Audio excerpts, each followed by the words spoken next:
I'm going to be showing you how to get 5 raid chests which are available right now. You can do these solo and you can get some pretty cool raid loot for it.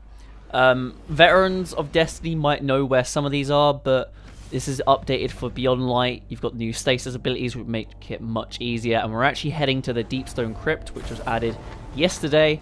However, I've waited 24 hours for contest mode to expire, and we can safely go in and do this solo. So the Deepstone Crypt, there are 2 chests, however we can only get 1. The second is locked behind an encounter, but the first one we can easily do solo. It does require a bit of fighting, and it is the second hardest chest that we're going to get, but if you are overpowered, you should have no issue. So firstly, jump down and just clear this area full of ads, and you should be able to get into the Deepstone Crypt after killing both of the captains here. If you die, don't worry, that's fine. You're not in a darkness zone yet, and you can safely respawn. If you are having trouble taking out these captains, I recommend the Lament. Just charge it up and then just whack them with it, and it should take out pretty much all their health, like so. The Lament is a really powerful sword, and I highly recommend it. Once the entrance to the Deepstone Crypt is open, head inside and go over to the airlock.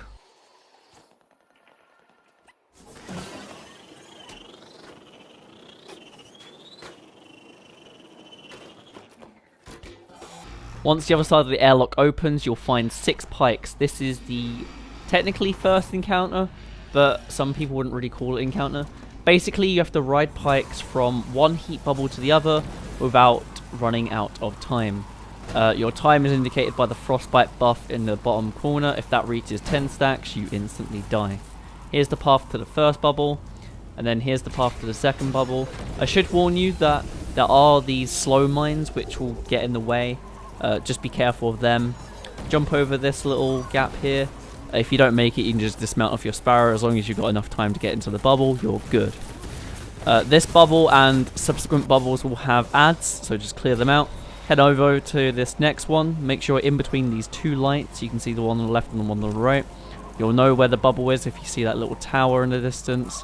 And as you can see, the bubble is right here. Again, clear all the ads out. Move over to the next one. This one's actually pretty tricky to spot, so just follow my lead. It's pretty hard to spot, but you should see a little mine and then a little light here. That's where you know you're going to the right place. I obviously dismounted off my Sparrow because I was going to die. You can still make it, of course. Once you get to the fork, turn right, and then you should be able to find the bubble just like this. Again, clear all the ads out, rinse and repeat. Once you've done that, you want to go back the way you came, but instead go left on the way out instead of right, otherwise you will go back to the previous bubble, and you'll see a little light there, and you'll come across a few rocks. The rocks will get in your way. Just keep going towards the tower, which you can see in the distance. Now when you do get here, you might notice there are no ads. Don't panic. You'll always know if you're in a new bubble if there are ads spawning, so I thought that I mucked up then, but I did not. Final one, just go through this craggy rock area. Again, avoiding the mines as best as possible. I didn't because I suck at this game. But when you get to the final bubble, you'll see 2 brigs. Just be careful of them. Just get into the bubble, get healed up, and then you can go for the chest if you want. I'm just trying to get my bearings here. The chest is off to the left, so I'm going to jump around. Again, you do not need to kill the ads, just watch your frostbite buff. You should have enough time and you should be able to make it around to the chest. And here it is. I've already looted this chest this week, but I actually got 10 spoils of conquest. Once you've looted the chest, it's safe to exit out. The next raid we're going to be doing is the Garden of Salvation. The Garden of Salvation is one of the easiest and one of the most difficult at the same time. Firstly, you want to clear this area of ads. The Lament is a really, really good sword to do this. As you can see, I've been literally slashing through all of them. Don't worry about your health too much, as the Lament heals you as you deal damage. You can go for quite a while without having to take a break. Obviously, if you've got more resilience, that will help. Again, clear out all the ads and then head through the portal once you're ready.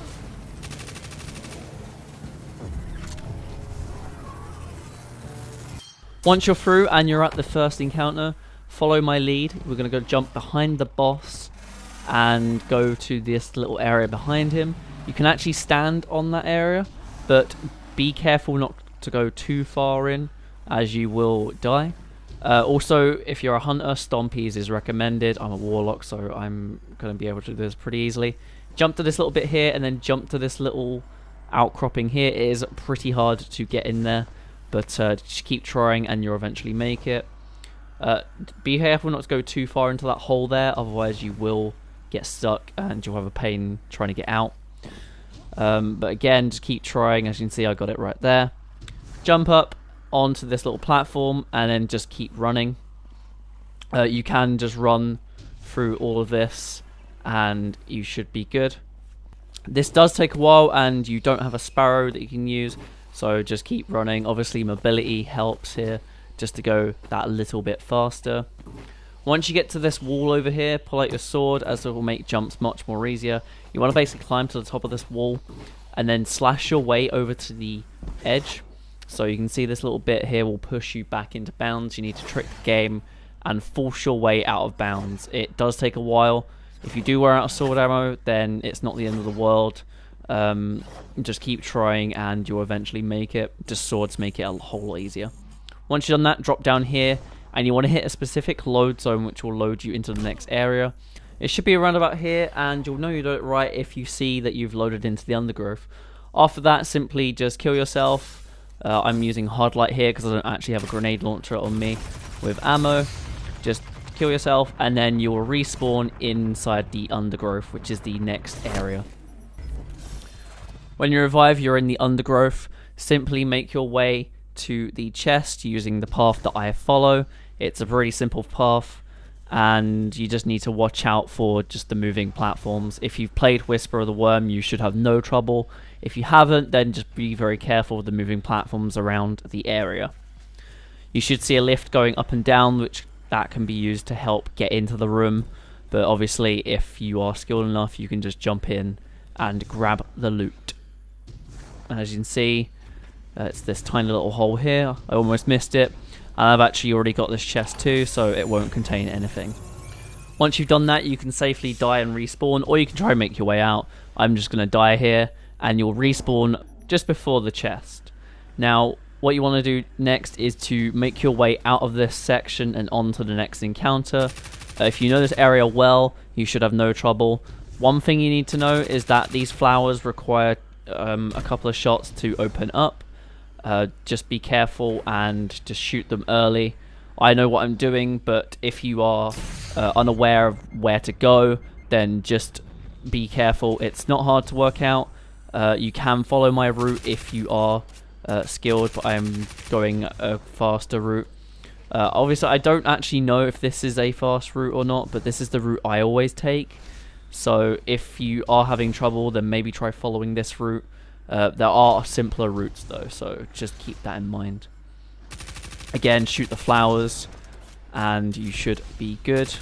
They do close after a while, so just be wary of that. You'll know when you got to the end when you see this little red light section here, and you can make your way over to the next encounter. Because of the way this raid works, you won't be able to skip encounters entirely. Nothing will be loaded, therefore it is really good for us as we don't have to deal with anything, and it does actually allow us to get this second chest here. So make your way to the end of this sort of baseball diamond. You should see hedges, which is where we need to be. Once you've done that, you want to try and jump around this little wall here. So starting from this platform here, you need to go round, and then you need to land yourself on this little block here. Make sure you've done that. If it helps, go into third person, and you want to try and grab onto this little ledge here. I didn't do it, but just keep trying and you will eventually make it. I'm using burst glide now. I switched off screen, but you can easily switch back to all three of the different glides. See what works best for you and what doesn't. You want to go around to this little corner here, to this little platform here. Jump up, use your stasis grenade for more height and a little platform to step on, and you should get into this alcove here. Once you're in this alcove, you are safe. If you die, it doesn't matter, you will respawn there. However, it sometimes can be finicky and you won't respawn straight away. Once you've done that, wait for your stasis grenade to recharge, and we're just going to do the same thing, except we're going to use a stasis grenade in between. So hop up, and you should find a little ledge which you can get in. There is a little box which you can stand on to the left, which gives you more height. I will show you that in just a sec, but you should be able to grab a little ledge. Again, it's just like the first bit where the ledge is a little bit unstable and you will fall off. Just keep trying and you'll eventually make it up there. You can see the little box that I'm going to stand on just for that extra little height. Once you're up there, just jump up again. Obviously try not to hit your head, and then you should be over the wall. Now you're safe on this little concrete bit, but as soon as you start moving you will have the turn back prompt. If you're high enough, the prompt will disappear, so you need to use that to your advantage and just make your way over to the center without it getting to 0 and you dying. This does take a couple of tries and it is possible. I'm going to show you the route which I do, so just try and match my height throughout this entire sort of section here. So I jump up before it even comes up and then jump over. I'm going a little bit low here, but I should be able to make it. If you do go too far forward, then you will have the turn back prompt as well. Obviously make sure you have the energy to, you know, stop your fall there.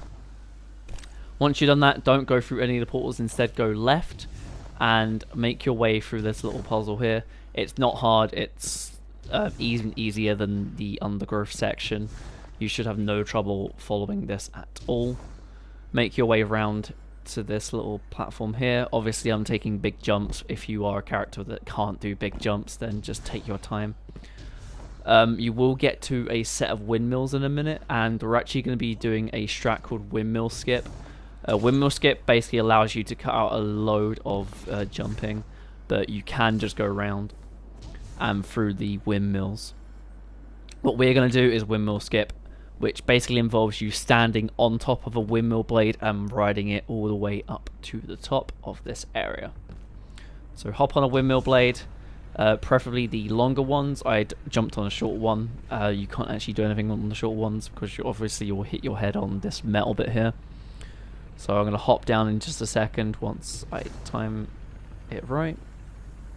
If you jump too early and the blade is like too far down, you will wipe and hit the death plane. If it's too high up, then you'll just slide off. You want to inch your way over to this little bit here where you're on the tip of it, and then once you're at the top, just jump up and you should be good.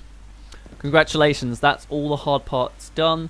All you need to do is just make your way up this little cliffside. I guess you can call it a cliffside, and you should see a little fork in the road in just a second. You want to take the left fork as the right takes you to the final boss. So you want to take the left fork, you'll go into this little cave area, just need to get up to the chest and the chest is yours. So here's the fork here, taking the left, and then the chest should be up higher on a ledge. So just follow my path if you don't know how to get up here. There are easier ways to get up there, but I like to do this way. It's just simpler and easier for me. You can use these little leaves, and there you go. There is the second Garden of Salvation chest. Once you get on that, you can head out the raid, as you cannot actually get a boss checkpoint despite the boss being there. We're going to head to Last Wish for the last two chests. In Last Wish, just head through the double doors right in front of you. Wait until Riven has said his speech, and then head into the little alcove on the left. It does take some time to open up, so be patient, and then once it's open, just follow the path that I take. You can go the wrong way in this area and go towards the first encounter. Do not go into that room, otherwise you will have to restart this whole thing, as I don't think you can actually get out of the room once you go in. So take a long jump over here. There is a little ledge you can take to the left, which if you are a class that's not Warlock, you can use that to just get a little breather, refresh your jumps and move on.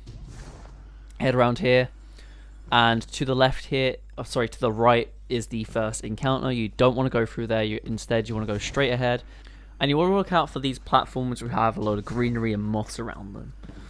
These will help you up to the room which we're trying to get to, and you should have no trouble getting to them at all. It's nothing like the Garden of Salvation raid. You should be perfectly fine. Eventually you'll make it up to this room here, and this is what we call the wish room. This is where we can enter wishes to teleport to each of the encounters. We're going to be using the 4th and the 5th wish, so we're going to enter the 4th wish first. To enter a wish, you literally just shoot these little black panels here, and they'll change the different symbols. The 4th wish teleports us to Shiro-chi, and that is on screen now. You just need to match the symbols with what I have in this picture here, and I'm just going to speed through this. Once you're done, step on the plate and it will teleport you away. If you do make a mistake, or if you want to reset the board, you just stand in the middle and you will refresh the entire board. If you do also make a mistake on one little panel and you don't want to reset the whole thing, you can literally just keep shooting it and it'll just loop back around, and you can then correct your mistakes that way. Once you've inputted the wish, simply stand on the pedestal in front of you and you'll be teleported away. You will wipe, however, don't worry about that, that's completely normal. Once you respawn, you'll be outside the Shiro-chi encounter and you will be ready to collect the first last wish chest. So there's no special requirements for this one. It's pretty easy. There are 2 ways to get it. I'm going to be using a pretty cheesy way. So turn around where you start and you want to head up this cliff. If you don't want to use this cliff, that's perfectly fine. It is pretty hard to scale. You can just go round that way and we'll meet up again in just a second. If you're doing the cliff method like I am, simply just scale your way up to the cliff. As you can see, I'm not doing too good here, but eventually you'll make it up. You'll head over to this little bridge here and you will stand on the structural supports, which are connecting all the pieces together. If you are another class, you can see the route below which you will take, and you will eventually meet up here around this 3rd sort of thing. So just past this platform is where you'll meet up. You can't actually stand on top of the bridge, which is unfortunate, but you will have to sort of parkour your way around these little structural supports which have been destroyed. Once you get to this last support, you just simply want to jump down and grab the chest here.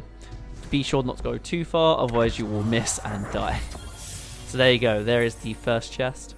To get the second chest, we do need to back out the raid, so I will see you back at the wish wall ready for the 5th wish, which is Morgoth. If you're not sure how to get to the wish room, simply just rewind the video and you should end up in the wish room again. Back in the wish room, we are going to enter the Morgoth wish. Now, before we do this wish, if you are a hunter or a titan, you might have trouble getting this because this chest is quite far away. There is a way you can do it with warlock, which I'm going to be showing. So also be careful not to enter the wish incorrectly because there are 2 symbols which look the same. So there are 2 types of dragons, one with one tail and one with a split tail. Just be careful of that. I actually had to redo this entire wish because I messed that up. Once you're done, stand on the pedestal again and you'll be teleported to the 5th encounter, which is Morgoth. And I recommend having a rally flag just to put down, as it will make things way easier. So I'm going to go over what you should do. You want to do top tree Dawnblade, and you want to make sure you have the balance glide equipped. Grenades don't matter, as all of them will do the same thing once we're going to be doing what we're going to be doing, which is consuming the grenade and using the buff that we get to get that extra distance. I'm going to place down a rally flag to charge all abilities, and then we should be ready to go. So we're going to consume the grenade and get the heat rises buff, and then at the apex of our jump activate our super. So I'm just going to consume the grenade now. There we go, got 10 seconds. Jump, and then at the peak of our jump cast our super, and we're just going to use the right click attack to just charge forward and time it. Don't spam it, otherwise you will not make it. Just time it right and you should be good. Once you do run out your super, which will be in just a second, you will start falling. Just use your sword to like try and swipe over to the little outcropping. As you can see, I nearly did miss there, but you should be good to go once you're landed over here. It's just a couple more jumps which aren't hard and you have your chest. This is really hard to do, so just keep trying if you can't do it right. But the final chest is just around this corner on this cliff. So thank you guys for watching. If this helped, please subscribe. Make sure to share this video around to any friends who might want to know about how to get some free chests completely solo. You can do this with friends if you want. But anyway, thank you for watching, and I'll see you guys later. Goodbye.